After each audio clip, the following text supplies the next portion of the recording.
She was calling me kanina, pero parang wala naman siyang nabanggit. Sino kaya kausap niya? Sino kasama niya nung wala ako? Kasama ka ba niya? Sino kausap niya? Ah, wala ako sa tabi niya. Pero nakikipagkita pa rin si Mamita dun sa spirit guide.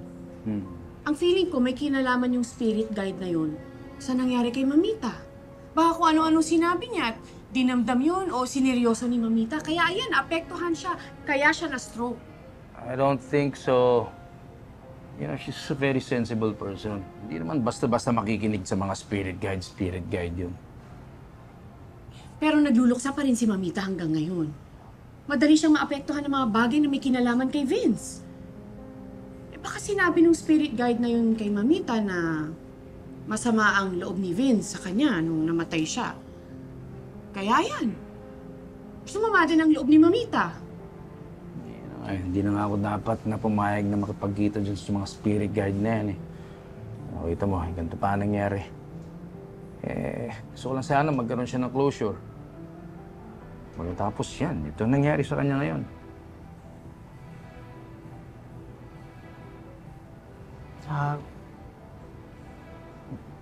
Alam mo, Lucy, pagkatapos mangyari kay Vince, hindi ko makakayanan kung mawawala sa atin si Mita. I can't lose her too.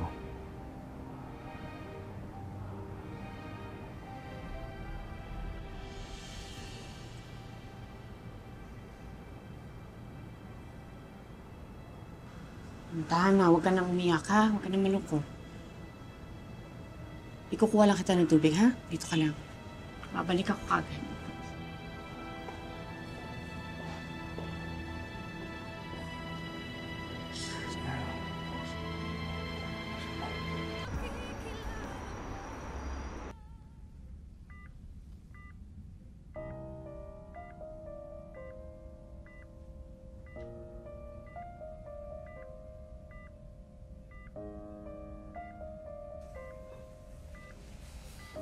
Mita, be strong. Basta nandito lang ako, ha? Promise, hindi ko kayo iiwan. Nandito lang ako sa tabi ninyo. Pero promise niyo rin, Mita, hindi niyo kami iiwan, ha? Hindi ko alam ang gagawin ko pag nawala ka. Marami pa tayong gagawin.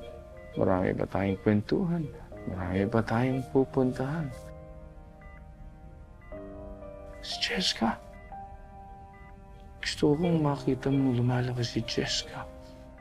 Gusto kong makita mo rin na maraming apo ko. Magkakaroon ng maraming apo.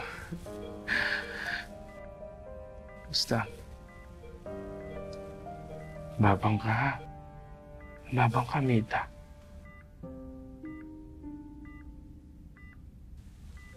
Kumain ka na muna. Baka ikaw naman na magkasakit. Love, ayokong iwanan si Mita. Gusto ko andito ako pag nagising siya. Nakamonitor naman silang lahat kay Mamita. Hindi nila siya pababayaan. You just need some air. Ayokong hindi ka maging okay. Kaya sige na please, makinig ka na lang sa akin.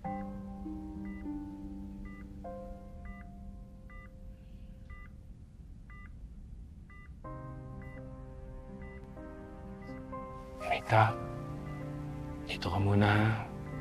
Babalik ako. Balikan ko kayo, ha?